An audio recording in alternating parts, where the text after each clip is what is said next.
আচ্ছা, জীবনে কখনো কোনো মৃত ব্যক্তিকে গোসল করিয়েছেন? যদি কখনো সুযোগ হয় তাহলে সেই মৃত ব্যক্তিকে গোসল করাবেন। তখন খুব কাছ থেকে দেখবেন মৃত মানুষের দেহটা কতটা অসহায় লাগে, মৃত্যুর পরে মানুষের দেহ কতটা ভয়ের কারণ হয়ে দাঁড়ায়। সুযোগ পেলে রাতে লাশটা পাহারা দেবেন, তখন বুঝতে পারবেন প্রিয় মানুষটার লাশ রাতের বেলায় আপনার কাছে কতটা অদ্ভুত লাগে, কতটা ভয়ের কারণ হয়ে ওঠে, কতটা আতঙ্কের কারণ হয়ে যায়।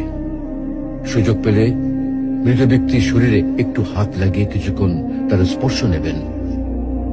আপনি তখন উপলব্ধির সুযোগ পাবেন এই পৃথিবীতে বিশাল প্রভাব প্রতিপত্তি মৃত্যুর পরে কতটা নির্যাতনের রূপ নেয়।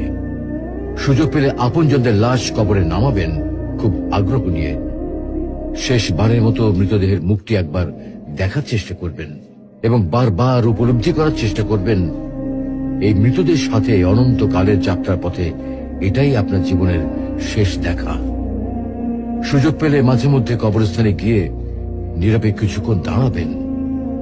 এরপর মনে মনে চিন্তা করবেন জীবনের লাভ ক্ষতির হিসাব। এই মৃত মানুষগুলো এই পৃথিবীতে কি করে গেছেন, কাদের রেখে গেছেন। যাদের রেখে গেছেন তারা কি কখনো এই মৃত মানুষগুলোকে স্মরণ করার জন্য কবরস্থানের আশেপাশে একটি বারের জন্য দেখতে আসে?